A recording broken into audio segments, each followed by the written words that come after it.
And greetings! Happy Friday. Welcome to the Steve Deace Show here live and on demand on BlazeTV, radio, and podcast alongside Todd Erzin and Auron MacIntyre. We will be joined by our friend and colleague Auron MacIntyre here in a moment. I am Steve Deace. We're brought to you by our friends over at Relief Factor. If you've made your New Year's resolution to have less pain in your life, and I don't mean the pain that we can be, I mean physical pain. Well, I guess we can be that too. The pain that comes from too much inflammation in your joints, that is why you want to check out Relief Factor. No guarantees. It's not an antidote, but over the years, over 1 million people have tried the 3-week quick start from Relief Factor. Over 70% of them have seen positive results to the point they stuck with the product long term. So why don't you see if you don't see a difference in 3 weeks or less in your pain, especially when it'll cost you just $20 to find out? That's a pretty good value bet right there. $20 with 70% odds. When you go to relieffactor.com, get the 3-week quick start today at relieffactor.com. All right, coming up next hour, it's going to be your turn on a Feedback Friday. But first, it's our turn. It's time for the Deace Group.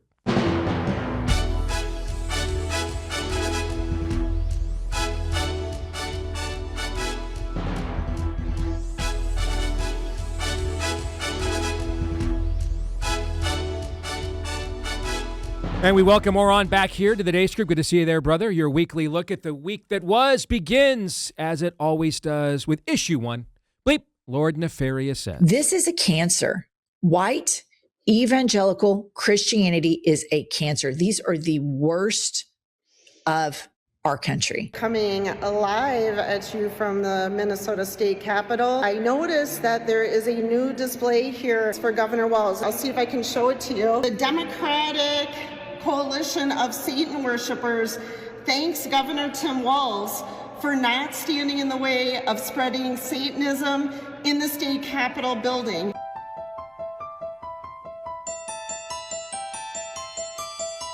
We have got children in Minnesota hiding in their houses, afraid to go outside. Many of us grew up reading that story of Anne Frank. Somebody's going to write that children's story about Minnesota. Well, Tom Holman's a professional. White evangelical Christianity is a cancer. These are the worst. You're a fucking fascist pig.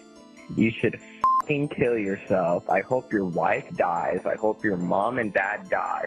I hope everything wrong that could go in your life happens. You should kill yourself. You're fucking disgusting. I hate you. Everyone hates you. You're a fucking murderer. And all of your friends are fucking murderers. Shoot us in the face! Shoot me in the head! Why don't you shoot me in the head? As a labor and delivery nurse, it gives me great joy to wish Caroline Levitt a 4th-degree tear.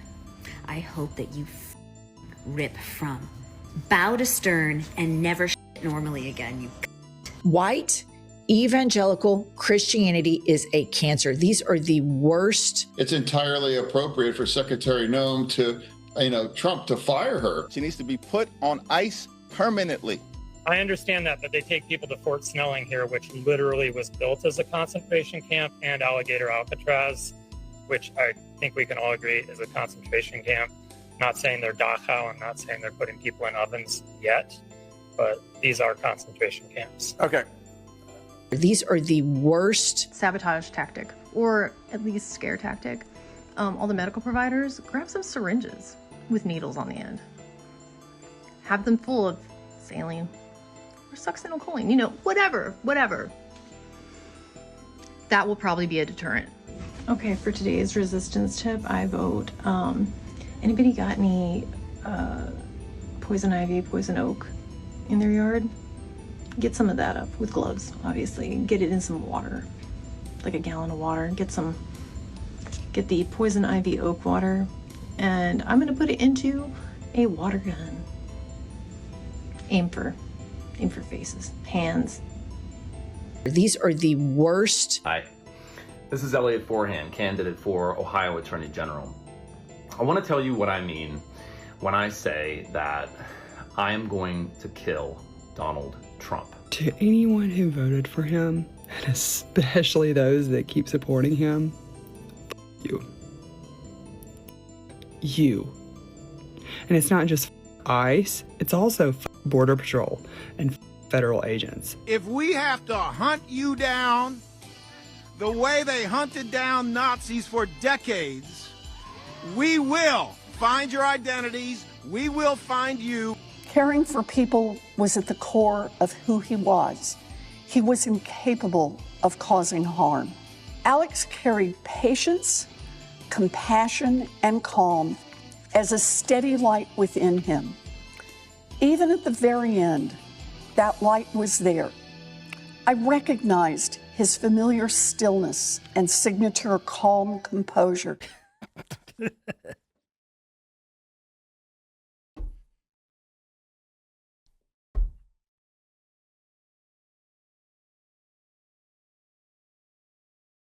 I'm sorry.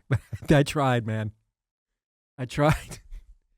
I was extremely angry watching 99% of that, and then we got to the very end, I just lost my composure. But I'm not sorry. Aaron, when did you make the decision to have Auron on the roundtable? Yesterday. So at the last minute? Yeah. Yeah. Because that montage, man, was a Casey Kasem long distance dedication. All right. It's like you planned this. I mean, that montage is essentially a summary of everything Auron has been discussing and talking about since he came to the Blaze about 2 years ago. I mean, that montage is a exhibit A into infinity and beyond of like every podcast, every show he's done is in that montage. So Auron, I almost feel as if it is anticlimactic to go to you first and ask you what you think when you can just simply say, all right, but that, so that all righteousness is fulfilled. That is the tradition around here. Tap the sign, Auron. Yes, tap the sign. It hard. Yes, all right. So it's tradition. We will follow tradition here, all right? So first question does go to you as the guest on the panel. What was the most detestable and demonic thing you just saw, and why? Yeah, Steve, I have to say I was thinking the same thing when the whole thing was rolling. It's like, wow, this is kind of everything that we knew was coming. But I have to say that the 1-2 punch of that woman saying that white evangelical Christians are the most evil people in the world, followed by the celebration that Satan can now be safely worshipped by Democrats in Minnesota, that has to be the absolute just distillation of the left right there. Todd? I mean, it's a target-rich environment, but Tim Walz, man, to just go Diary of Anne Frank, just soulless, just utterly soulless. There is no, Auron, you often, and it's not just you who said this, but the whole, they will put on your religion as a skin suit and hollow it out, whatever version of that is. But they will co-opt anything and everything if you are soft enough as whatever's remaining left of manhood, Western civilization, the church, because that should just be there's last straws every day that everybody just whistles past. But look at that. Tim Walz should be impeached just based on that analogy alone. It's so appalling. It's so disgusting. It happens all the time, but he uses it because he knows about all those normies out there and how he can play them like the stupid fiddle that they are. Aaron? Yeah, I was going to go with that. It was, I think, less than 48, maybe even less than 24 hours after Trump gave the whole Anne Frank thing, calling, and he used Nazi SS analogies as well to talk about federal immigration enforcement. I think less than 48 hours later, affirming Tom Homan, he's a professional. Just perfect. It's just perfect. He's a professional Nazi. He's a professional SS. It's perfect. Let's go to the healthcare profession, though. Yeah, let's do that. There's a great idea. I have a great idea, I think. I think Christians should build hospitals in parallel Seriously, like the real ones. Nice. We have to do that again. It's not safe. Do you feel? I've got a guy in my small group. They had I think their newborn a few years ago had an infection. You know, it was the newborn was doing fine. He was doing fine. It was just one of those hospital situations where they're trying to bill you more. Probably they're trying to cross all their T's, dot all their I's, what have you. Just overly cautious. But they were just sick of the hospital, so they decided to leave AMA.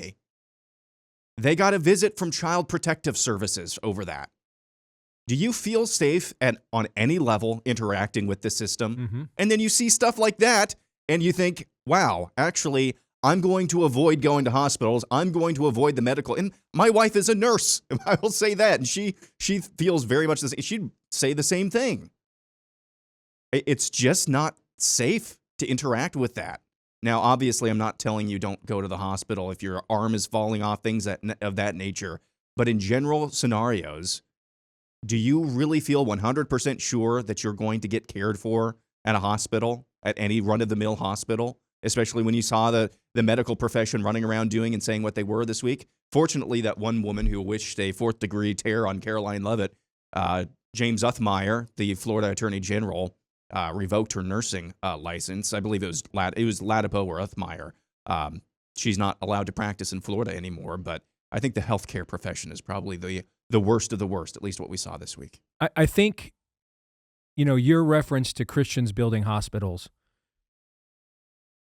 worldview is destiny. We can't rise above our own worldview. And the lack of understanding of tradition and church history within the current American church. If there was more of that, and we were taught more of that, we wouldn't be as blindsided by these things as we currently are. We'd still be somewhat blindsided because that's human nature to coast, right? We're in the only civilization that was directly inspired to some varying degrees by Christianity. And it was imbued into many of our institutions from the time of its founding. And those notions and creeds have been, reinstilled every few generations or so. And so we're still kind of coasting off of the fumes of that, and the reason I laugh is because most of our hospitals still bear, that Aaron's rightfully complaining about, still bear the markings of those original foundings, right? Lutheran Hospital here in Des Moines, or Mercy Hospital here in Des Moines, right? Direct vestiges of the Christian church in their original foundings. But if we had more of a knowledge of how this world has interacted with our value system for the last 2,000 years, I think we still might be blindsided to some degree, but I think we'd be more prepared to another degree. I mean, pagan rulers used to round up Christians because they practiced communion, and that was a form of cannibalism. One of the reasons, the reason why John Bunyan is in a prison writing what was the second greatest best-selling nonfiction book, Pilgrim's Progress, in Western tradition until just a few decades ago, is because he refused to seek a license for what to preach from the king. These are things that all seem anathema to us in America because we, as a country, were founded by people in reaction to many of the things that I'm talking about historically. And so, but again, there's nothing new under the sun. These things are all happening again. There's just never been a generation of believers less prepared for them than we are right now. Let's get to the exit question. On a scale of 1 to 10, with 1 being the odds Lindsey Graham will hit on your wife. Did you guys see the video? Yeah. Why don't you just admit you're a homo so they can stop blackmailing you?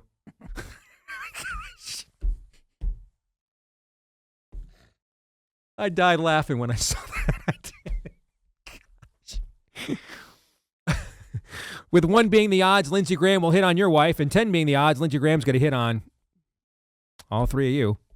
All right. Rank this week's level of total depravity, Todd. 10. Oron. 10. 10. What do you think, Aaron? 10. 10. All right, let's get to issue 2.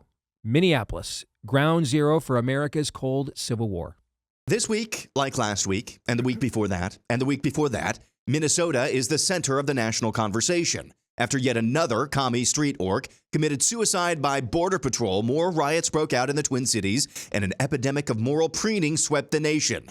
We were told Alex Pretty, the aforementioned commie street orc, through no fault of his own, randomly apparated to a random street in Minneapolis where he had the randomly bad luck of randomly being armed with a weapon when forces unknown animated his body in a manner that resembled interfering with federal law enforcement, and those same unknown forces then caused him to resist arrest, and those arresters then executed him on the street for the crime of being righteous, sinless, and spotless. Never mind that later this week, we learned Pretty, the week prior to his killing, was seen on another random street, no doubt apparated there without his consent, being animated against his will by the same unknown forces, causing him to scream, spit, and kick federal law enforcement vehicles. Again, we're told, through no fault of his own. It's probably just AI. There were whispers and rumors of even the White House buckling in transient moments this week. They dispatched border czar Tom Homan to the Twin Cities, but the mood isn't all dire. The DOJ continued making arrests this week of those who assaulted or committed other crimes against federal immigration agents. Even Minnesota's local and state police were finally activated against the commie street orcs after the news of Homan's arrival. And on Friday morning, we woke up to the news that former CNN anchor Don Lemon was arrested for his role in the desecration of City's church 2 weeks ago. It's Minnesota. Always Minnesota, but never nice. All right, Auron, we're going to go back to you here. First question. Are we winning?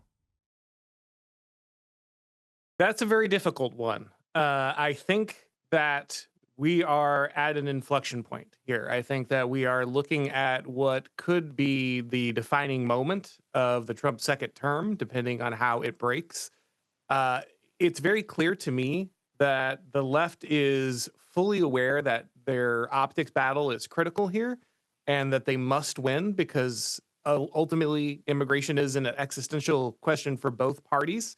The Democrats need it to stay in power. The Republicans have to shut it down in order to ever have a chance of winning elections going forward.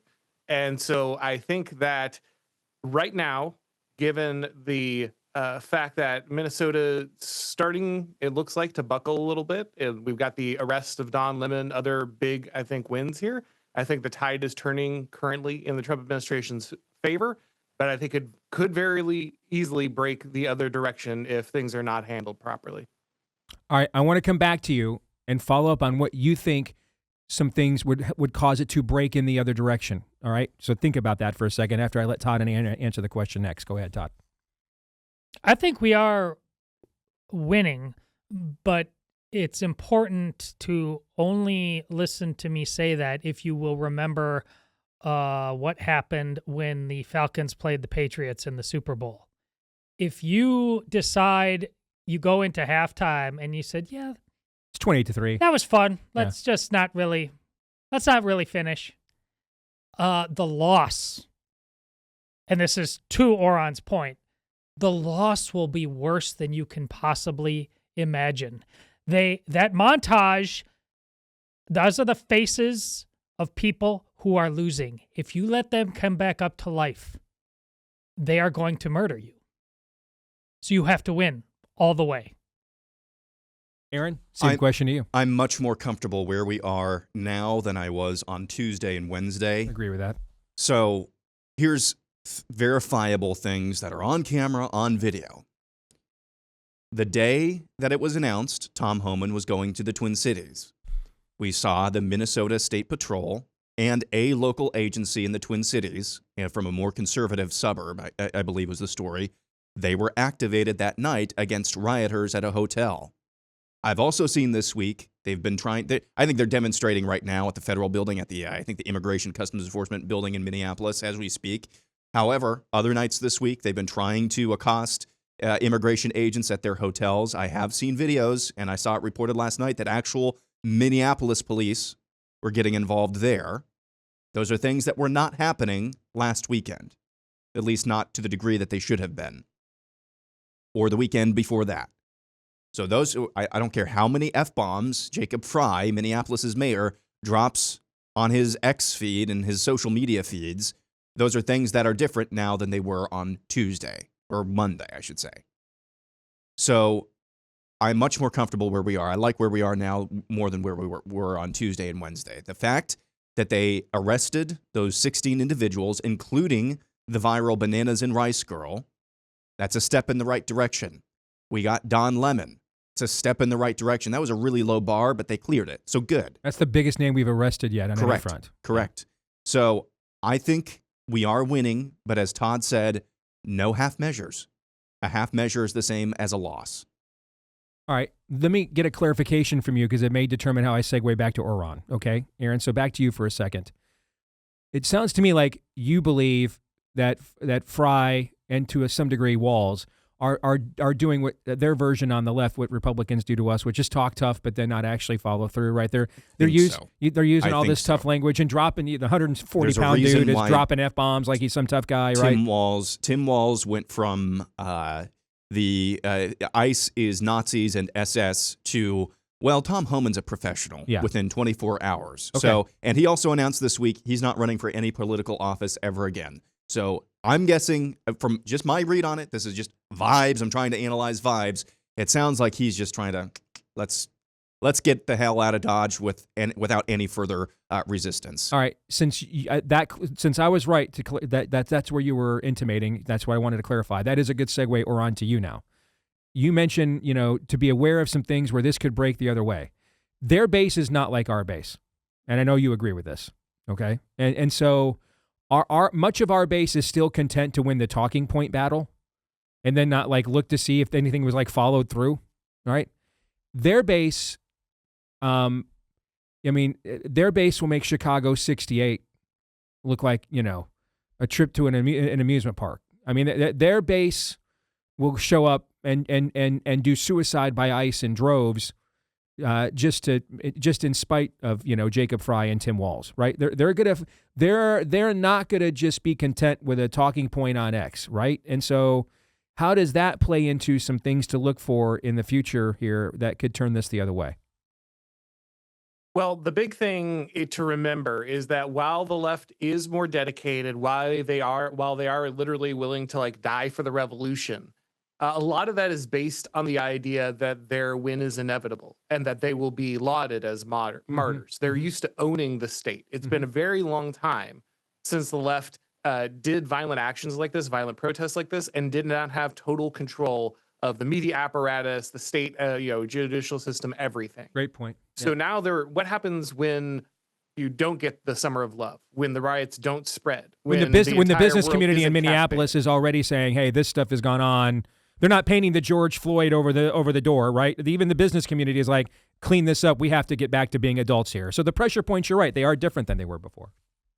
Right. So I think that the worst thing you can do is either completely walk away, as both gentlemen were pointing out, that the half measures are a disaster. If you tell the left that they were, well, I guess even if it doesn't go perfectly for you, you own the streets and we're just going to go ahead and hand things over, that would be a failure point. The other failure point would be to somehow have such a bad ICE incident, like not the last one with the guy who got him, Peretti, I believe his last name. That one was not as clean a shoot as the Goody shoot was. I think that one is more complicated. But if you get a truly bad, obviously bad shoot and handle it poorly, that could blow up the optical situation. But I think those would have to be the failure to follow through or the completely disastrous optical shoot. That would probably be the two things that could break things badly. All right, I want to make sure we've got ample time for you guys to lay out your answers in the exit question. But first, does anybody want to respond to what Auron just said, add any context to it? We good? I think we're good. No, we're pretty much in agreement with that analysis? All right, so let's get to the exit question here. We've got about 5 minutes, so you each have some time now. You can kind of, really reveal why you think this.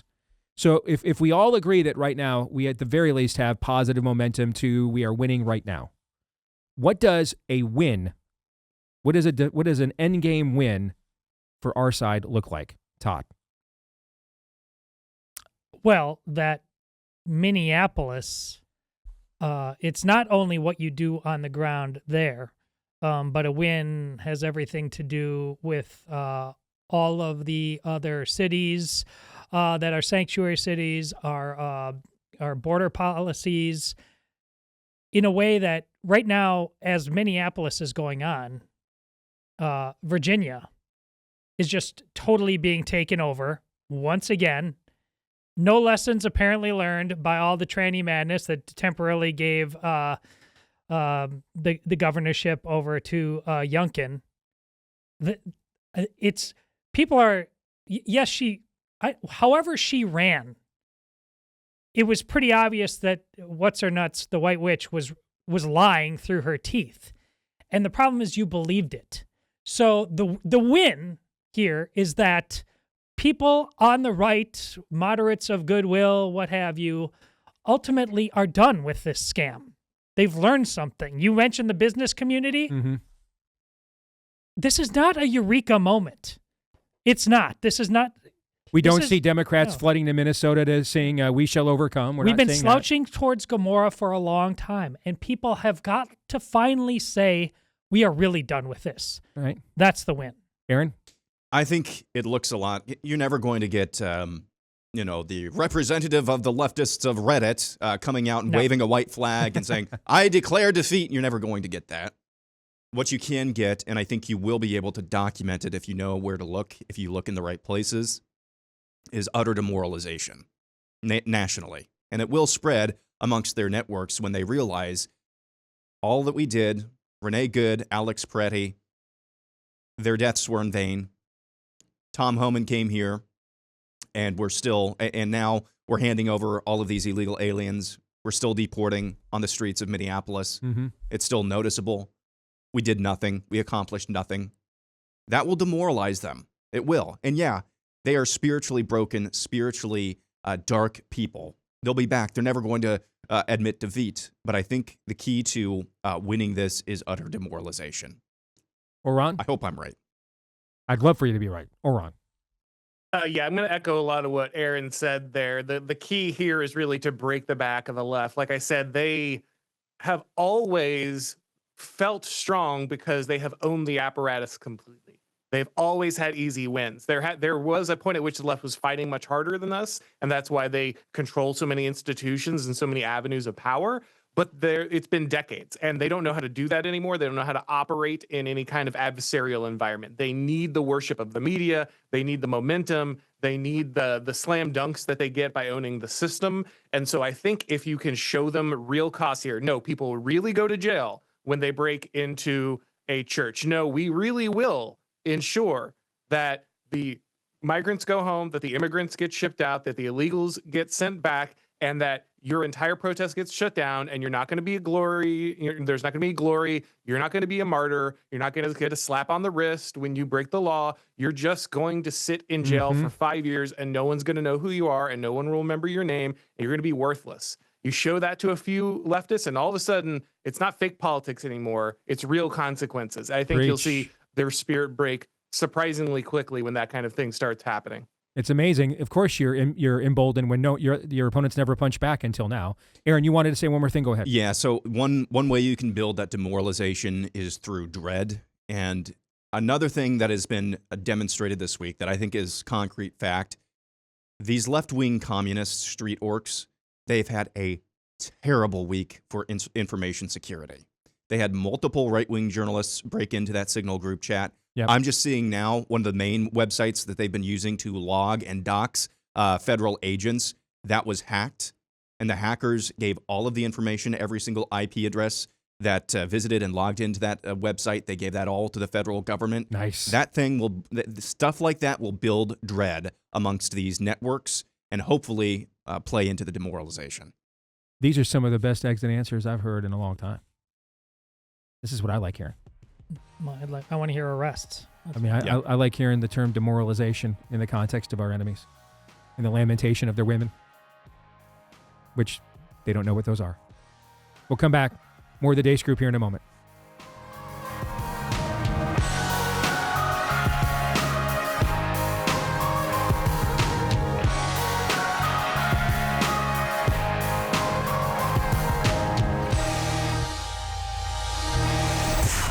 Steve Deace Show.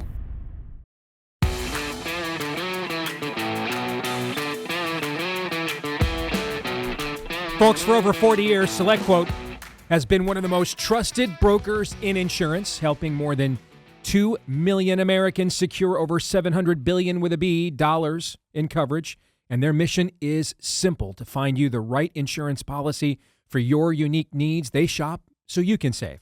Unlike the other one-size-fits-all life insurance companies, SelectQuote's licensed agents, they work for you. And in as little as 15 minutes, they're going to work to compare policies from top-rated carriers to find you the best fit for your health and your budget. And again, they work for you and for free. So there's no medical exam, no problem.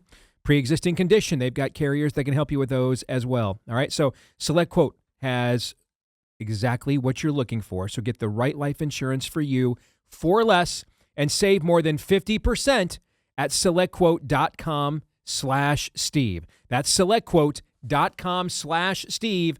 One more time, head there today. SelectQuote.com/Steve. We welcome back Auron MacIntyre. By the way, tip of the cap, man. I've seen you getting some good exposure over there with Tim Pool and his crew, and they've got a massive audience, man. So good to see you spreading your wings out there a little bit. Yeah, that's really cool. All right, let's get to issue 3. Why aren't they doing this? What are congressional Republicans doing anyway? Florida Governor Ron DeSantis is wondering the same thing. For example, Laura, we're talking about interior enforcement. It's important. I'm obviously have done a lot in Florida for it. But why not go after the remittances? Why not reduce some of the carrots that people are coming illegally? Why not do employment verification? Why not defund sanctuary cities? These are things that our voters would support 80%, and yet you don't see that being done. So I think if they go bold, if they make the Democrats vote against these really important, popular conservative things, our voters will get a little bit more energized. I do think that would happen.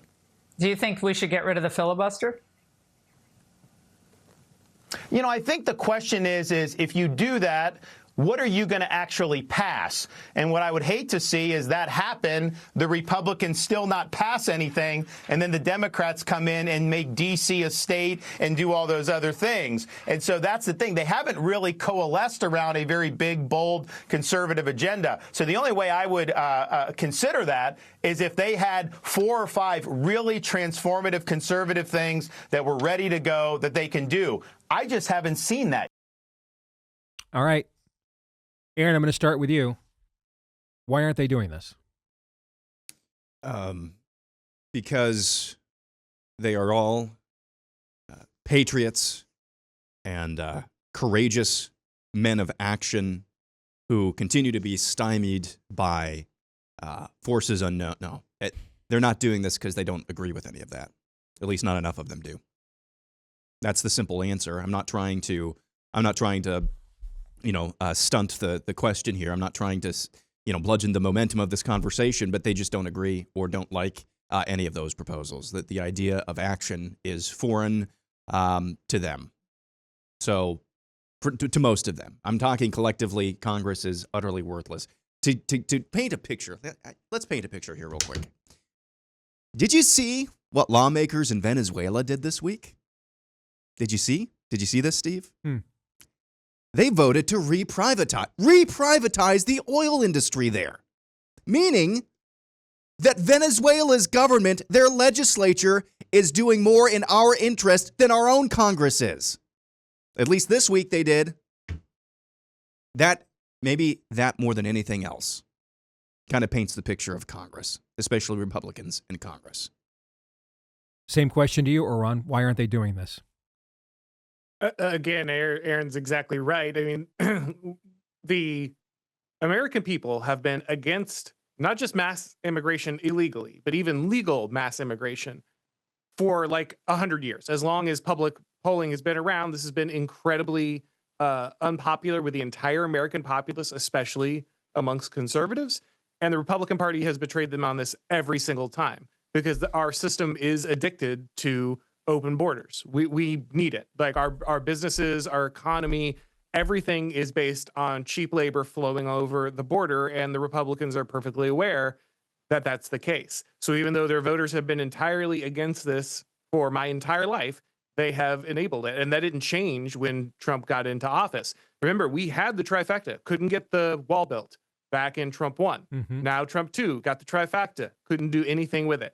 The only thing we did was pass the big, beautiful bill, which mattered, but was not anywhere near the kind of win we should have had coming off that mandate and within that kind of control of the government.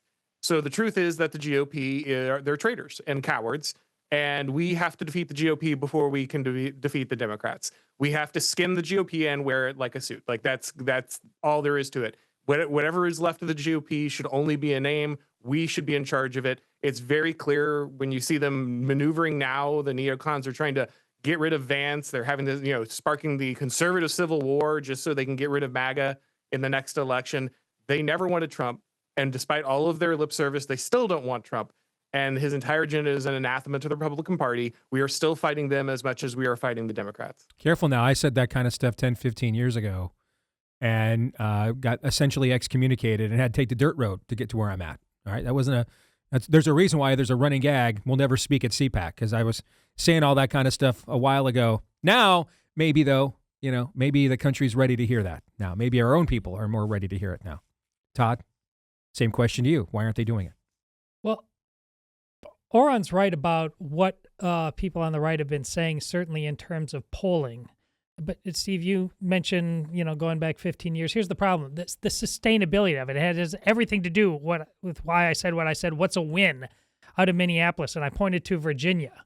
It's that level of fickleness. Yes, on our side and amongst the people. Why do we have midterms like we did in 2022 when they thought there was going to be a red wave? I don't think that's necessarily a simplistic reason. I do think there's multiple variables, but it's one thing to say something on a poll.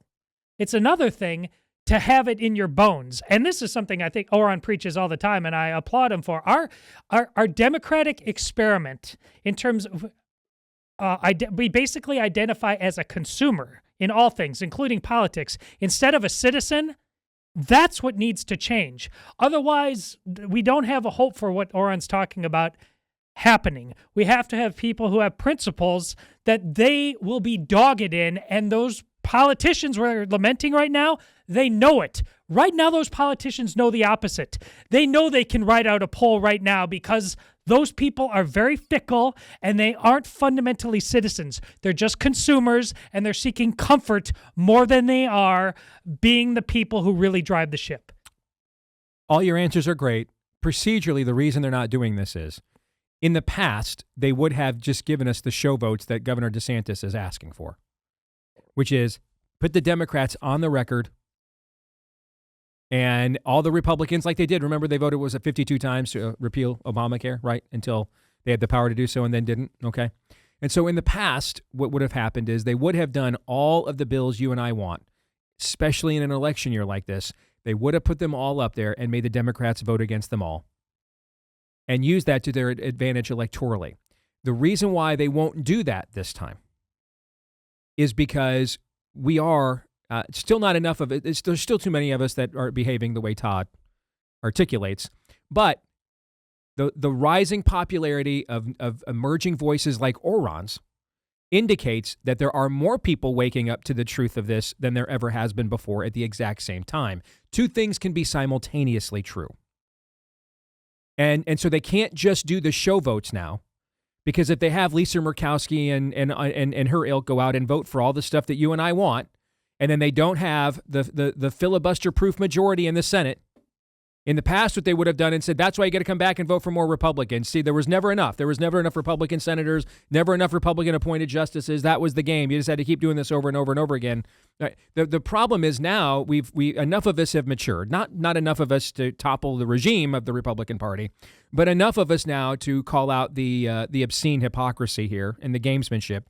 And so they can't do the show votes anymore, because then that same group of people listening to new voices like Auron's, you're going to turn right around to your Republican senator and congressman and say, well, why haven't just tell the senators to, get rid of the filibuster then so we can vote in that legislation? And so that's why they won't even do the show votes anymore. That's why. Because too many people, not enough, but more than ever before, want action instead of talking points.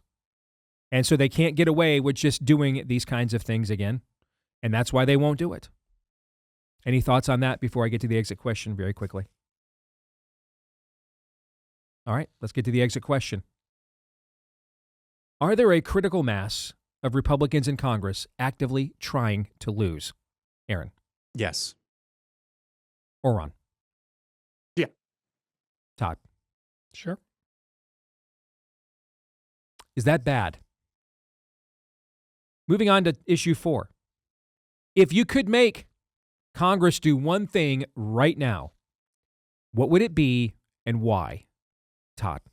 It has to do with those show votes, and I have to take the tactical out of it because I just want to know. Wonder Woman, Lasso of Truth, based on what we've been talking about with Katie Faust and what she's doing, I want a vote right now, up or down on Obergefell in Republican Congress in both. Oh, see how many would vote to actually repeal right it? now, you got to vote. I'm going to put the number. So every Republican member of Congress, House and Senate, has to vote. All right. So what do we have? About is it like 215, 218, 220, something like that in the House? And pretend the filibuster is 53 in already the Senate. done. We've got rid of the filibuster to take votes like this. All right. So it could actually take effect. Yes. Oh, okay. Because that's going to drop my over under down even more. Yes. All right. So I would No put, games. I'd put the over under at in total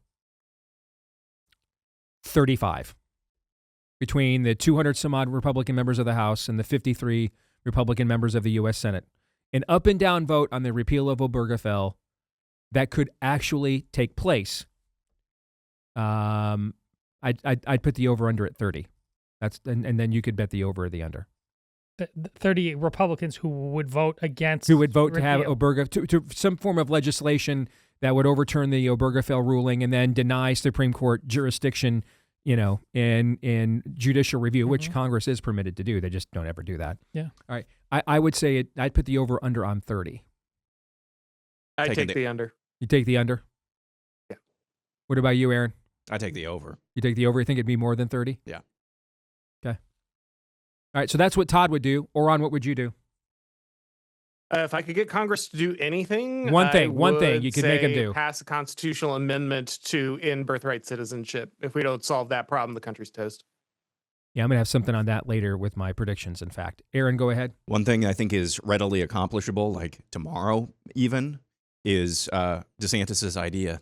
Get rid of at least one of the carrots, one of those things that are just dangling there. Yes, I'll take this. One of the inducements for coming to this country illegally. I thought that Ron made an interesting distinction. I should have mentioned this in his topic, which is, are we willing to pass the transformative legislation that makes the getting rid of the filibuster worth it, so that the juice here is worth the squeeze? Yeah, right? When I heard him say that, it was just, oh no, we suck again. Because we suck again. President Trump made a really good case for abolishing the filibuster, and I signed on to that. Yep. But then hearing that from DeSantis, I'm like, well, I'm not even sure if we could accomplish. I'd like to find out, though. To me, I think his answer is a distinction without a difference, actually, because I think if you really were prepared to pass that legislation, then it's just part and parcel. It coincides with getting rid of the filibuster. You see what I'm saying? It's not an either or, it's an and also. The two things go together, right? If you were really going to pass transformative legislation, you would recognize that the moment requires transformation, and so getting rid of the filibuster to do it would just be, a feature of that and not a bug. The problem with all arguments about removing the barriers of power right now are that you're saying, oh, well, if we lose, then the Democrats will do this. Yeah. And the answer is, if you ever lose again, the Democrats will completely destroy you no matter what. I was going to say that you're exactly right. All of these are bad arguments, not 100%. because there's not some truth to what he's saying, but just because that hypothetical simply doesn't matter. They will put you all in jail. They do not care. What we cannot have happen is we cannot lose just to see them get rid of it anyway and then screw us anyway. And then we're sitting here wondering, what did we do the last 2 years, right? That's the gambit we can't risk. I completely agree with that. All right, let's get to predictions. Todd, I'll go to you first. Well, regarding these signal chats, by this time next week, we just got Don Lemon after 2 weeks. We're going to see arrests coming out of the signal chat, and it won't just be anons you've never heard of. It will include some of these state legislators and perhaps even the lieutenant governor, who I believed a fair amount of his authority was in there as well. Those charges will be coming. By the way, I just shared it on it because it showed up in my feed. I saw an account I don't know, but you shared a post that they had of from Goodfellas. When Henry Hill's following the helicopters, that are coming for him. The feds are coming for him, right? And the guy posted that graphic of Henry Hill looking up at the helicopters coming for him, and the caption was Jim Acosta right now. I thought that was hilarious. All right, Auron, what's your prediction? Go ahead. My prediction will be that the Trump administration, if they decide to try to half measure this, will end up in a scenario where ultimately the Democrats will walk away for a moment because that signal chat did get busted open, and that is a huge liability legally for them. But you will see all of this research. Like if you have this moment where they say, okay, well, guess we're only arresting the illegals and we're handing all this operation over to you. I don't think that the Minnesota local police forces are actually going to follow through on any of that. And I think all of this will return if they do not continue and hold the feet to the fire. The only reason I think ultimately the Dems are backing down and trying to cooperate at the moment is the signal chat that Todd was mentioning previously. That's very smart. Aaron? It's for all of these reasons. I do not think we will see another major incident over the weekend coming out of the Twin Cities for the first time in, I think, 3 weeks. My prediction is I think we're going to see the Supreme Court split the baby in half. I think that the court will rule against Trump on tariffs, but grandfather in what he's already done, rather than try to create some dynamic where we just give money back and everything else. All right? And then I think the Supreme Court's going to rule with Trump on birthright citizenship, but then also grandfather what's already been done. You see what I'm saying? Hey, we're not going to go back and deport people that were born here 50 years ago, blah, blah, blah. We're not going to do that. All right. But moving forward, it's very clear this thing was abused. All right. It's been taken out of context. Moving forward, this is the understanding of what this actually means. If you're under the jurisdiction of a foreign country, you are not a citizen if you're born here, which is why the ambassador to France's kid isn't an American citizen when he has a kid in a New York City hospital while he's serving in the UN. I think they're going to split the baby in half is what I think is going to happen. So in other words, the Chief Justice is still John Roberts? Yes. Whatever is the most institutionally perpetuating decision, right or left, that will do the most to try to satiate what he views as extremists on either side is what they do. And I think that's what's going to happen. Yeah. Auron, good to see you as always, brother. Thank you very much. Make sure to check out his podcast, folks, right here on The Blaze. Thank you, Auron. Thanks for having me. You bet. We'll come back. It'll be your turn on a Feedback Friday next.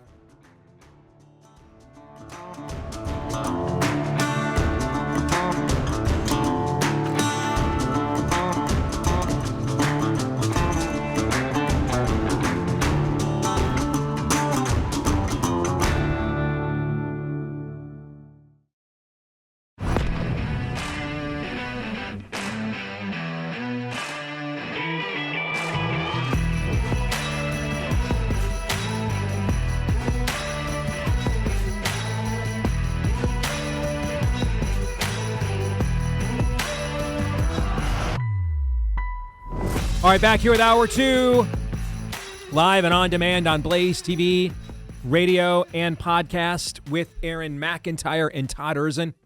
I'm Steve Deace. You can let us know what you think about what we think via the stevedeace.com inbox by emailing the show. Steve@stevedeace.com. That's DEACE. Like us on Facebook, Me, We, and Gab. Follow me on X. Just a second. Todd and Aaron, you talk. I got a cough. Talk. Sorry, I was eating lunch. Chicken meatballs from Amy Lou. Man. Are those good? Those are great. Amy Lou. And you can get these at Costco. I think it has national distribution. Amy Lou makes some really clean, high-protein lunch meat. Well, dinner meat, whatever. Chicken products. It's really good. Really clean, too. All right. A little free ad for them. Thank you. Drink some water during that last segment. Just went down the wrong pipe there. I had to make a correction. All right, you can follow me on X, Instagram, and TikTok at Steve Deace Show. You can also find us on YouTube at Deace Show there, at Deace Show on YouTube. And then if you wouldn't mind, if you love the podcast version of the show, please declare your love for the whole world to know. I'm in love with this show, and I don't care who knows it. All right, leave your 5-star review, any podcast platform you prefer. We prefer you do that for us, and tens of thousands of you have, and we appreciate each and every one, so thank you. And then you can hit subscribe or follow on Apple iTunes, and that's how you'll know for sure that every single time we do a new episode, it's right there for sure in your own feed. So I am traveling out to the other half of the state this weekend to do some campaign events for Adam Steen, my guy for governor of Iowa 2026. And, man, I'm packing my trigger point. I'm packing my rolling power massager. All right? I'm packing my stuff from Chirp because I'm just telling you, these sorts of devices are vital into maintaining an active lifestyle, particularly as we get older, and or if you're getting active again after being inactive for too long, right? And so go check out all of these awesome devices they have at Chirp, and then come home to the Chirp Contour. All right, it's a decompression massage table, spinal decompression, soothing massage, relaxing heat to ease that pressure and loosen those stiff muscles. They've got so many of these key gizmos, man, that are vital to staying active and healthy as we get older, especially. Go chirp.com/Steve, CHIRP, like a birdie chirp. GoChirp.com/Steve is where you want to go. GoChirp.com. GoChirp.com/Steve. All right. Real quick, have you guys seen this breaking news? So there's been another Epstein's file. Yeah. Or Epstein files dropped. Yep. Sure. In the last hour. Have you seen this? Yep. No. You've not? No. All right. I got to get Todd's live reaction to this. Okay. In this latest drop, Jeffrey Epstein said that he had a fight with Bill Gates and that Bill Gates received sexually transmitted diseases from Russian hookers. And that Jeffrey Epstein was asking Bill Clinton for asking Bill Gates for antibiotics. Or that then, I'm sorry, he asked, let me do this again. I got it confused. All right. There's so many people that went to Epstein Island. I'm having a hard time keeping their name straight. Let's try this again.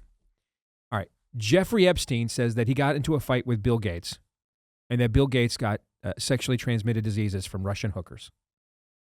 And that then Gates went and asked Jeffrey for antibiotics that he could secretly give to his wife, Melinda, so he would not pass the STDs that he got from the Russian hookers onto her.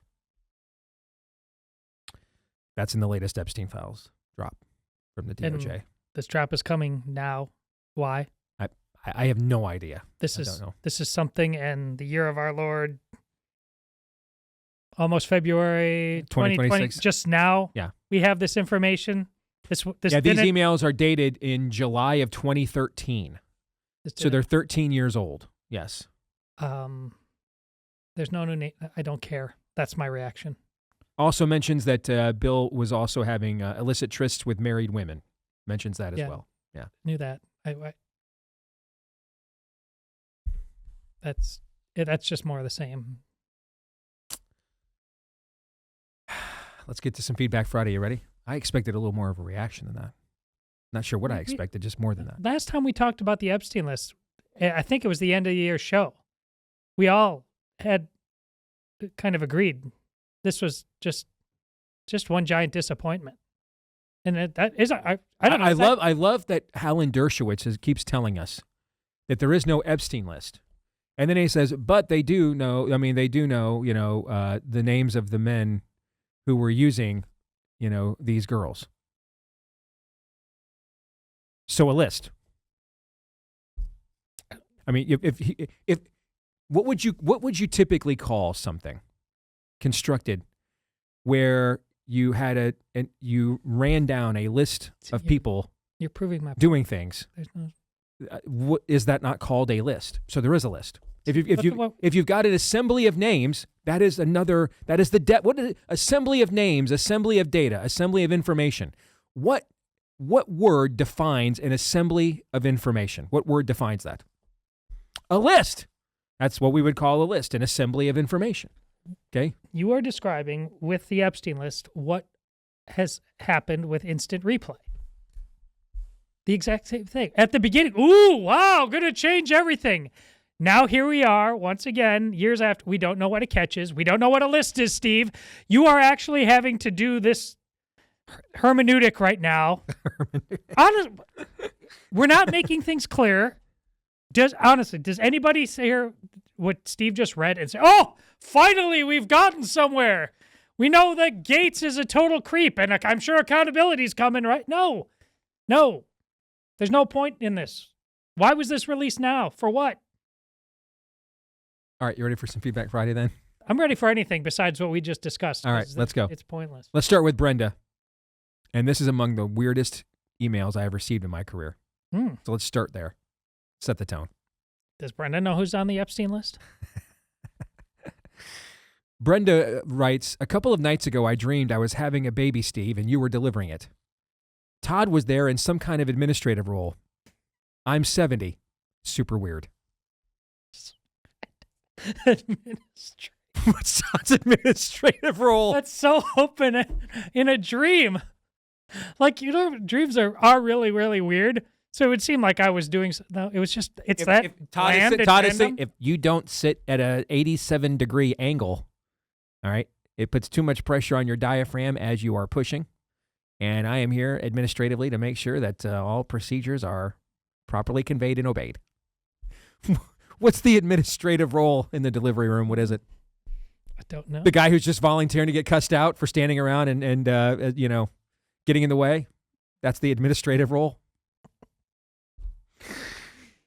Aaron, your thoughts on this email from Brenda? I kind of blacked out there for a little bit.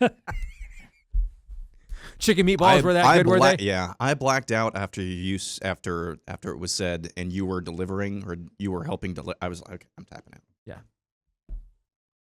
All right, let's go here. Linda McCowan. Brenda, I've got nothing for that. I don't know what to say to that other than thank you for sharing it. I appreciate that, but I don't know what to say about that. Linda McCowan.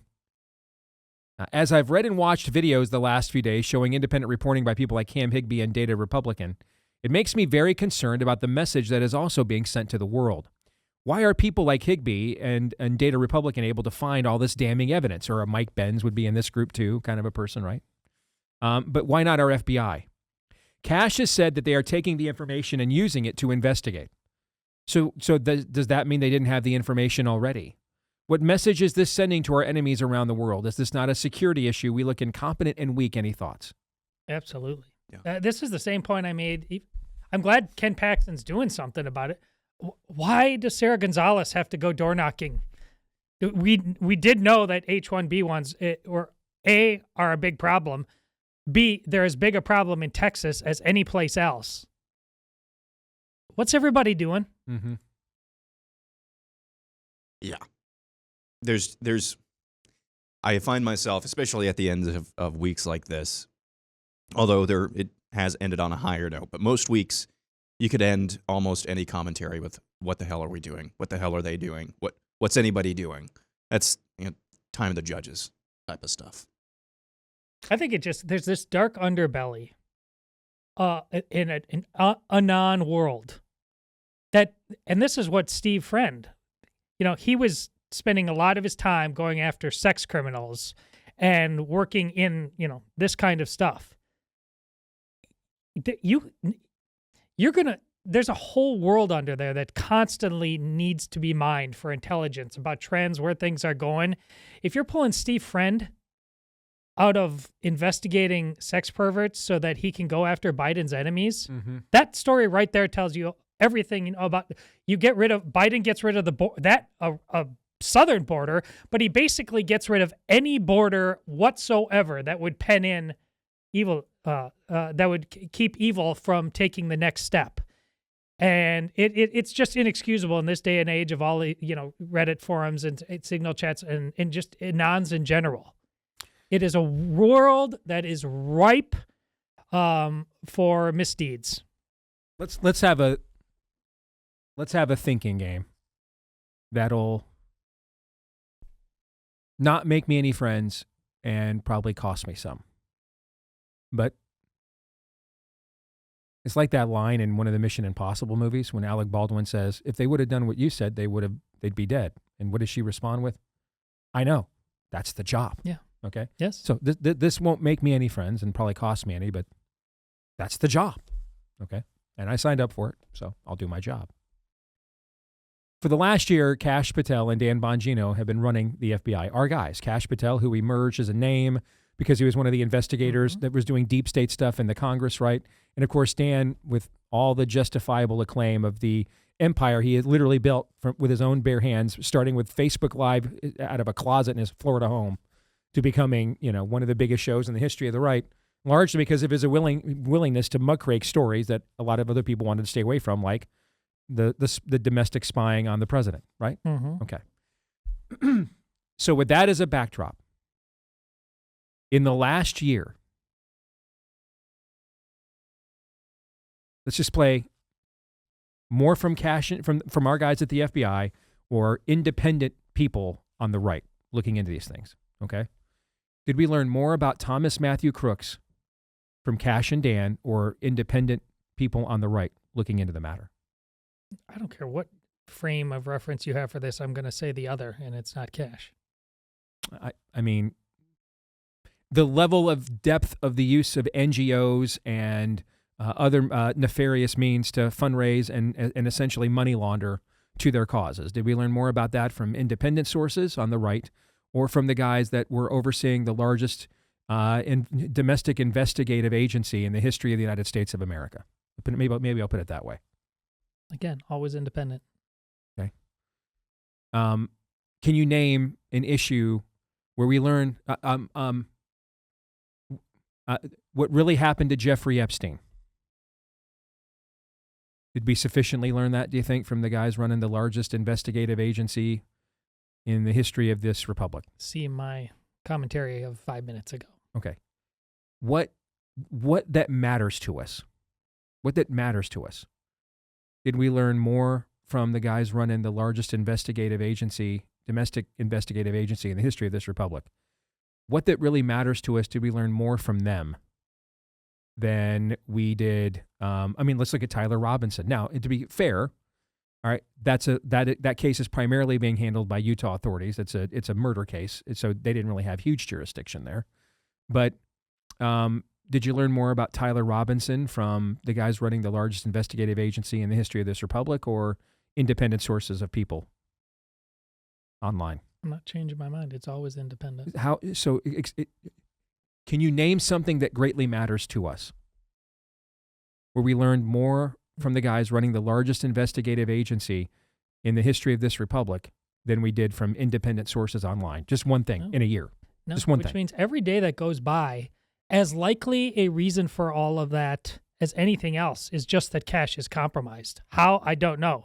And then if it comes to a midterm election where we don't hold everything, then the accusation will be made by extension that Trump is as well. That's how inexcusable this is. Not just because it's their job, but it's the job the American people on the right wanted done the most. And it's not getting done on multiple fronts. I mean, we've entirely lost the bro dude vote over it. Now we're telling them, hey, we're not really all that sympathetic that you can't afford a house either. I think we'll be fine this fall without all those young men that listen to those shows voting for us. Don't you think? We're doing so well right now. We've got voters. We can put them on layaway. We got more voters than we need. We're just killing it everywhere, right? I think those 10 million young men listen to Rogan all day. We don't need any of those guys voting for us this fall. What'd they do for us in 24?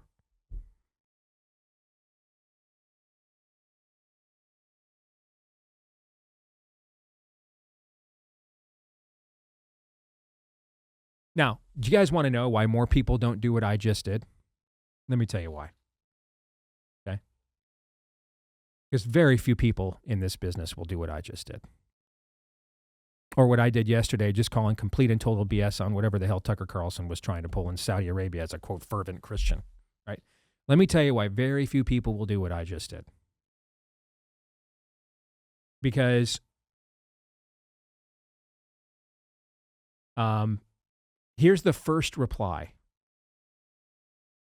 The first reply to something that one of Adam Steen's governor accounts, quoting me from an event that I did with Adam last night on the campaign trail here in Iowa. Here's the very first reply.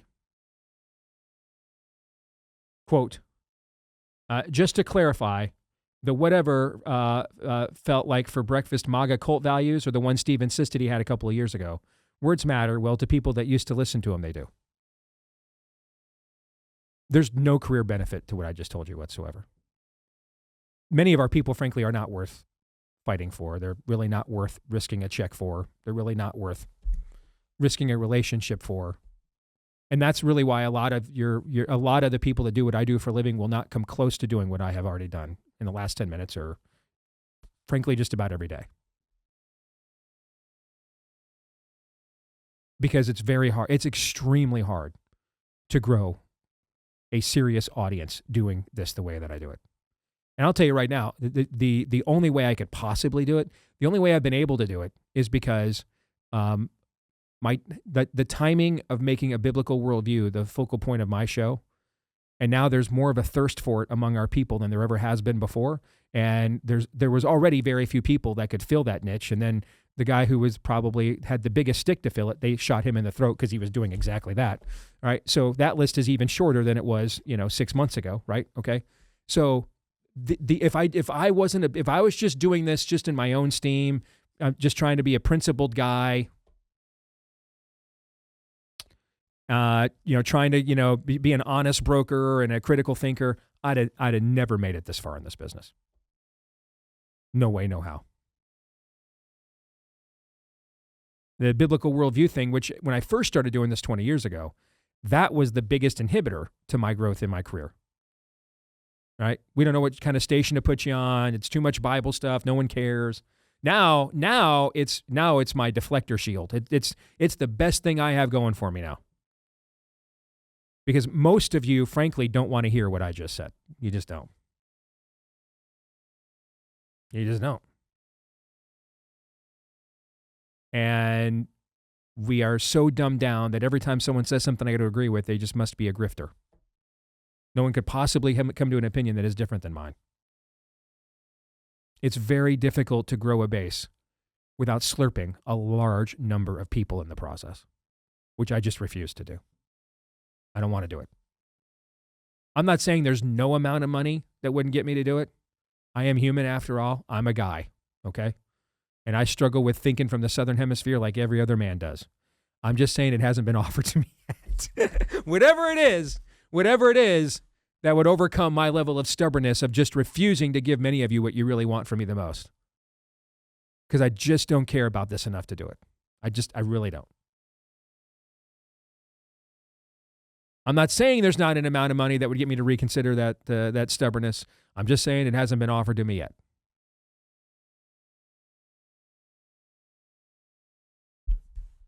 Little detour there. Let's go back to the Feedback Friday. This is from Andrew Carr in Valparaiso, Indiana. Everything you guys said on your show the other day was literally everything was encapsulated at my local city council meeting I just had this week. Inside, about 75% of the room were from a so-called resistance group. About 15 of them stood up to speak during the public comment section, trying to virtue signal for illegal aliens. It was just one other guy and myself who spoke for the side of law and order. Quite frankly, my statement was fairly reserved. And you should have seen and heard these people. The conclusion, our side won't show up against these people who are literally the following. Not visually intimidating, homo, retarded, mostly elderly, mostly women, and all they have are sob stories. That's actually fairly, you just described most of the audiences of these shows and who tunes in. Yes. What was that meme that I know you love, Aaron? Where the guy goes to Jesus and says, Lord, don't give me more than I can handle. And Jesus responds, your enemies are literally blue-haired retards that cannot speak in full sentences. What are we doing here? Is that something like that, right? Yep. Yeah. That's kind of what Andrew's is, well, to use his term, encapsulating. He goes on to say, what was the result? The resistance got what they wanted. The council said they would draft up an official statement on the matter and consider various community groups and impacts. Afterwards, someone called me an a-hole, and a person from the church I grew up in took the time to tell me, quote, I didn't retain what I had been taught in the church, end quote. We don't show up, our opponents are mostly laughable, and the catechesis in the church is horrible. And to top it all off, you guys ready? We haven't even gotten to the punchline of Andrew's line yet, or Andrew's note yet. We have not even gotten to the punchline yet. And now, Paul Harvey, the rest of the story. Andrew says, to top it all off, this is in a city where the Republican mayor received 58% of the vote.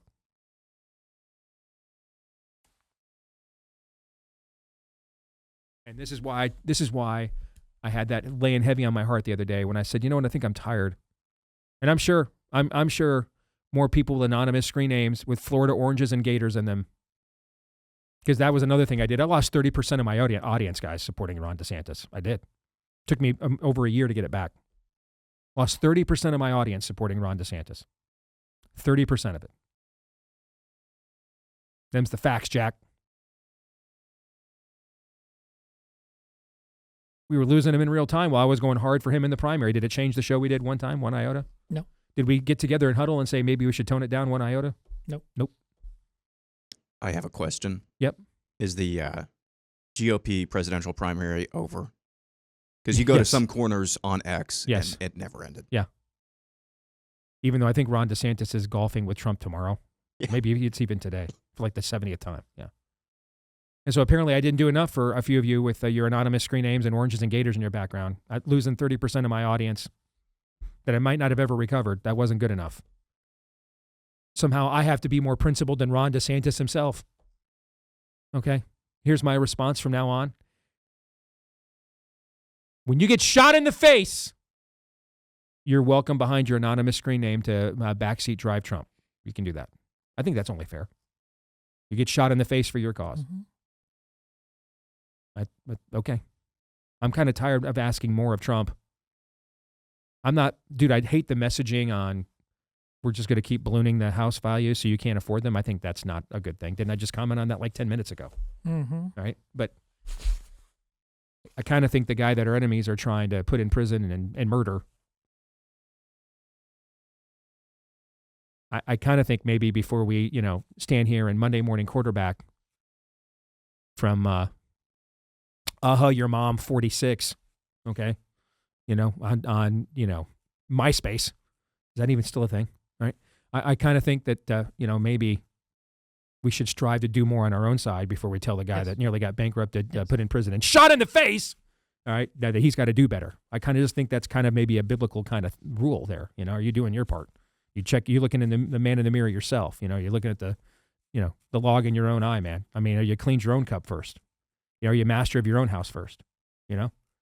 Hey, I'm applying to be elder of my church to St. Paul, but I need you to know my wife left me, my kids all hate me, and I'm contemplating stealing another man's wife, but I love the Lord. And St. Paul says, you have no qualifications to be an elder here. You can't even master your own home, right? Yeah, I kind of think that that's kind of very biblical. Like, what are you doing before we tell the guy who got shot in the face, you're not doing enough here and you could be doing better? That's not good enough. That's not going to work. Thoughts? Showing up is really, really, really important. You know who understands this right now and is sensing weakness? Hillary Clinton. She's going out there. She senses the weakness on not only the left, but the right, with all of the toxic empathy going on. And there's a lot of Christian women, even one who surprised me recently in my circle, who is just, this is too much in Minneapolis. And so Hillary Clinton, seeing that, we've got a lot of in the name of the Lord on our side right now, only coming under anonymous incel accounts and obsessed with He-Man, and we've got the Solar Wars going on, and we have really Steve just went on a whole rant about retards in the life movement, rightly so, yesterday. So Hillary Clinton says, I'm going to show up. I'm going to stake a claim for that. Now, she's insufferable, of course, but she's going to do it while everybody else has excuses.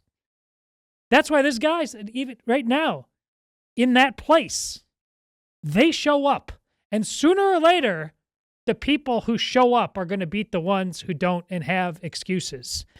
Here in Iowa, I tell you once again, the run that we've been on legislatively after COVID, it started with the Save Girls Sports effort that my daughter led.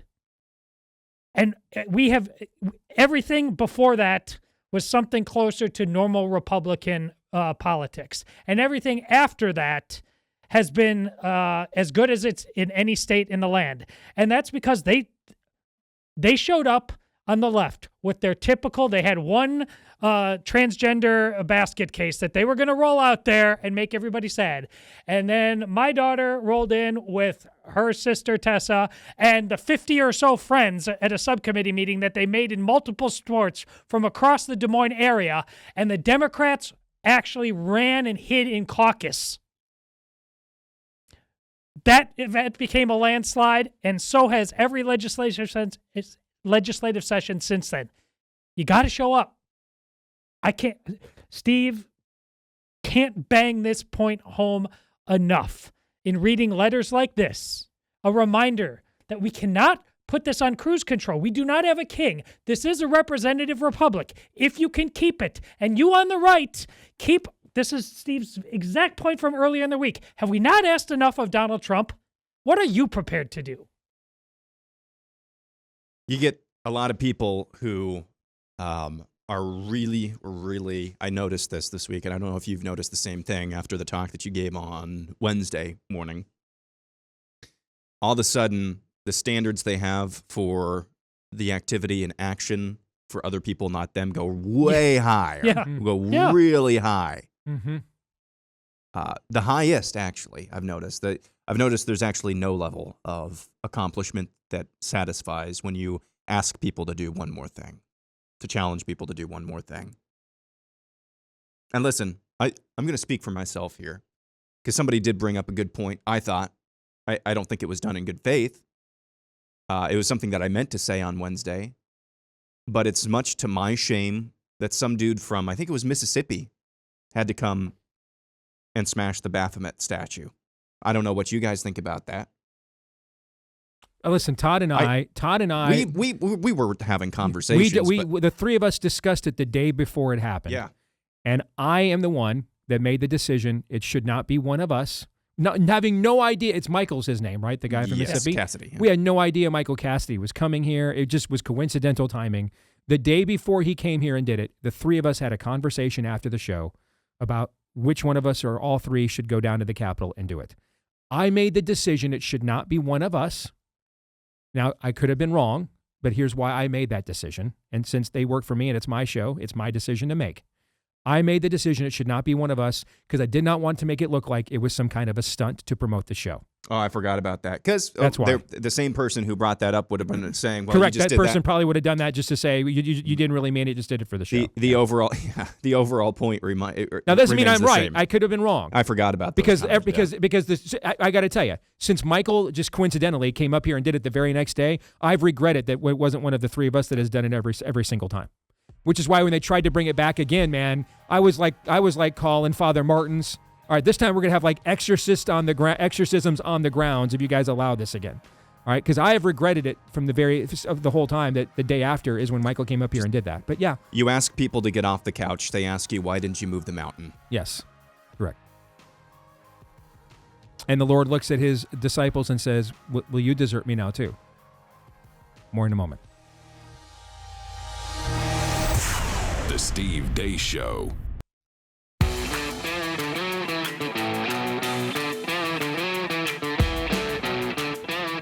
All right, back here on the Steve Deace Show, powered by BlazeTV. And if you want to join with us, be a partner with us, subscribe. You don't miss any of the exclusive content we do just for you right here on BlazeTV. Use the promo code DACE. You'll get $20 off an annual subscription today at blazetv.com/DACE. That's blazetv.com/DACE using the promo code DACE. Get $20 off. Works out to just 26 cents a day, $8 a month. You can't beat it. At least I hope you can. Otherwise, how in the world are we still in business? All right, blazetv.com/DACE using the promo code DACE. And I just want to follow up on what I was talking about a minute ago before I get back to another note. Most of our base, frankly, is not worth risking a significant amount of income for. As I just said, most of it's not. And they'll turn on you like that. Okay? I mean, watch the J.P. Sears clip we had yesterday. Yes. The full thing. Yeah, there's two reasons why a lot of people in this industry do this. One is they themselves lack conviction. But see, there's a dirty little secret, too, about another reason why they do this. A lot of our people lack real conviction. And so trying to keep up with you and what'll pet you at the time and rub your bellies is very difficult to do. Now, I'm not trying to build a brand. I need to build one. That's part of the job. Like you like to say, Todd, it's a business. We have business practices, but it's not primarily a business. What I'm trying to do is reach people like Andrew, who just sent in his note, and mobilize and motivate him to do things like go to a city council meeting. or all the various notes we get from people. Hey, you guys have you got me into church for the first time in I don't know how long, or maybe ever, or you got me into the Word of God for the first time. Okay, and so we're trying to figure out who's the remnant and issue the shofar, sound the shofar for that remnant, and mobilize them. And in the meantime, make the show as entertaining as and compelling as we possibly can, so it reaches the broadest people and audience we possibly can.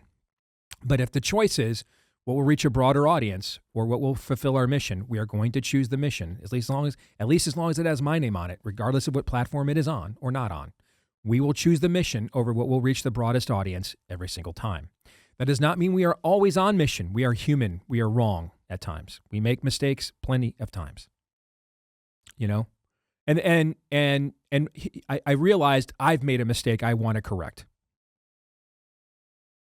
And a few of you over the last few years have asked me a couple of questions that I have not answered privately when you've asked me respectfully or publicly. So let me answer them now. Okay? And let you guys, it's important for us to hold ourselves as best we can to the same standards we want to hold everybody else. But because of the public nature of our platform, sometimes we have to juggle how does that look so that it maybe doesn't get in the way of important work that other people are doing that maybe we're just not aligned with at the moment. Okay? So several of you have asked me in recent months particularly, what happened with Julie Kelly and Shannon Joy? And I'm just going to tell you, okay? In both cases, we had reached a juncture with both those ladies that it was just very clear we were no longer aligned anymore. And in Julie's case, that occurred at the peak of the primary, and she was obviously very pro-Trump, and we were pro-DeSantis.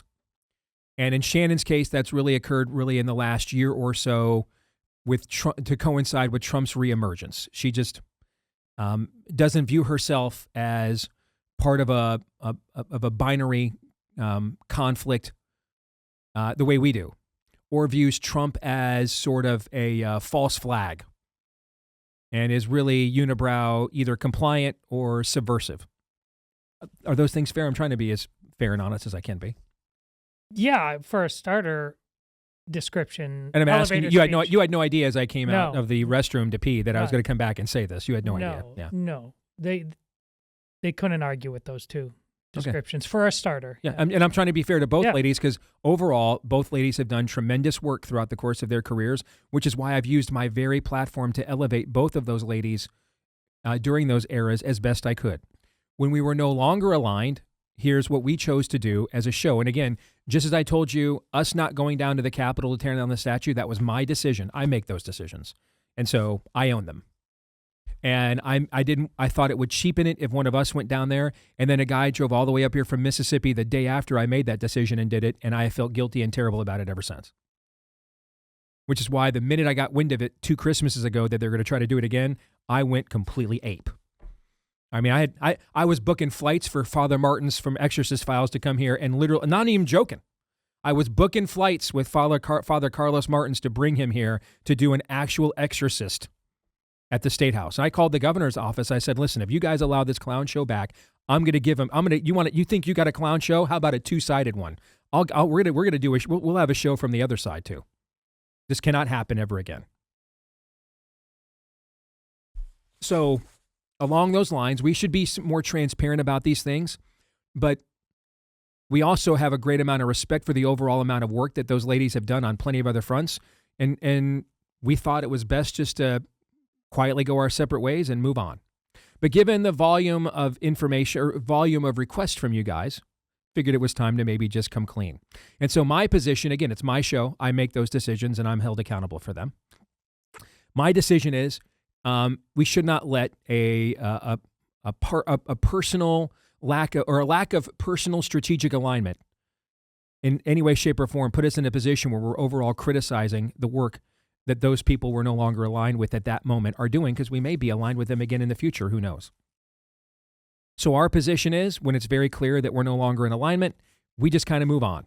And we don't say anything positive or negative. We just kind of move on and help with the people that we are aligned with at that time, so that we're not muzzling the ox while it's treading its grain. Despite not being in alignment with those two ladies at those moments, Shannon and Julie have done some phenomenal work. And in Shannon's case in particular, the message I gave the other day about, how much have you been willing to face? She's had cuffs on her. I mean, she has been willing to suffer for what she believes. So, I have an immense amount of respect for her and that. I'll always be very thankful for how kind she was to Amy when I nearly died up there in her neck of the woods 2.5 years ago, But it's just very clear we're not strategically aligned. We don't believe as a show it would, well, let me rephrase that. I don't believe, it's my show. I make these decisions. I don't believe as a show it would be productive to keep putting people on here that we're not strategically aligned with at a given time, because that would get in the way. The restating of that lack of alignment would just overwhelm everything else we would talk about. A lack of alignment does not mean differences of opinion. Okay, we put people on here. I just did a series, what was it, a couple of months ago, after Tucker platformed Nick Fuentes. We had people from both sides of the woke right, conventional right, So, but you can have disagreement and still be strategically aligned. When we're no longer strategically aligned, that just becomes the proverbial pink elephant in the room. You know what I'm saying? And you just keep going back to that all the time, and it overwhelms anything else that you guys would talk about. So I hope that once and for all answers those questions. And since you guys had no idea that I was going to go there, you guys okay with what I said? You have any of your own thoughts you want to add or anything else? You were very magnanimous in laying that out. Yes. Okay. All right, let's go here next to Dan Hittman on a Feedback Friday, because it really should be more about you anyway. He said, last year you guys read a letter from a listener who found out that their unborn child was sick and they were faced with terminating their pregnancy. I think it was I remember this note. Oh, it's try something is the disease that they detect in the womb. Oh, I know what you know what I'm talking about. You guys remember this note? Is it trisomy? Yes. Thank you, Aaron. And Dan says, I felt compelled to tell you our story. My wife and I found out she was pregnant shortly after we were married. At our first sonogram, it was discovered that our son had severe spina bifida. In fact, the doctor said it was the worst case he had ever seen. We too were given the option to terminate the pregnancy. We, of course, could not go this route. Each sonogram revealed more problems that we would face with him. He was given a 10% chance of surviving at birth, or surviving up to birth, and another 10% chance of surviving the birth. On the day he was born, the presence of God was so abundant in the hospital room that the nurses would stop by just because they could sense something was different in this room with two young parents who were about to lose a child. Miraculously, our son survived, although he lacked most of his brain and had severe skeletal problems. The doctor was seen looking in the nursery and shaking his head, saying that there was no medical reason for him to be alive. They were even beginning to prepare for us to take him home. Unfortunately, due to the severity of his disability, he passed away after 15 hours. Because of our faith in God and the support of a praying and loving church, our marriage survived what many saw as a tragedy. We were able to spend every minute of our son's life with him. Since then, we have both had visions of him in heaven, worshiping Jesus. He would have been 30 years old this coming January. 7 years later, we were blessed with a perfectly healthy little girl. She was born in the same room as her brother and even had one of the same nurses who remembered us from years earlier. All of this to say that God heals everyone in one of three ways: immediately through miracles, eventually through medicine, or ultimately through death. If we had chosen to terminate, we would have ended any chance of God performing a miracle in the testimony we have of the life of our son. We have been blessed beyond measure through this experience, and it has brought us closer to each other as well as closer to God. As you guys say with Romans 8:28 at the end of the show, and we know that God works all things together for the good of those who love him, who are called according to his purposes. And again, that's from Dan Hittman. We often try to play God to avoid suffering. But when we play God to avoid suffering, we don't give God a chance to demonstrate who he really is by redeeming it.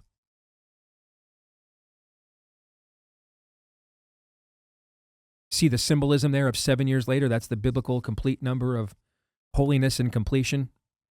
I kind of think it wasn't a coincidence that it was 7 years later that they received their daughter.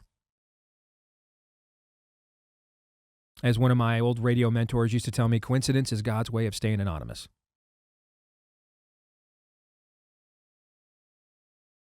That's a fantastic letter, Dan. Thank you very much for sharing it. And I hope all of you guys were encouraged by it as well. I think I got time for this. Andy Erdahl writes, I'm going through Genesis again, and I've been hit with a question that I just can't shake. It used to be common, maybe even expected, for patriarchs to give a blessing to their sons. And in the examples seen in the Bible, these were major turning points, not only in that person's life, but for even humanity. Why do we not offer blessings to our posterity anymore? Is it a lack of faith on our part? Is it a power we no longer have? Is it just a lost tradition? I thought this was a fascinating question. You guys have any thoughts on this? It's nothing I've pondered before, to be honest. Mm-hmm. It's a good question. Todd? Is the concept of a blessing, like we see in the Old Testament, is that a thing in the Catholic Church? Well, a paternal, patriarchal blessing? Why don't we is littered with possibility in terms of the modern day church on either side of the Catholic or Protestant divide. But, you know, this is the kind of thing within the Catholic sacramental framework. There are many blessings going on all of the time. I mean, you cross yourself going in and out of church with holy water, for example. That water is blessed. So that is happening. But also, what you're talking about is a very meta thing. Mm-hmm. It is making God the main thing in every single walk of life.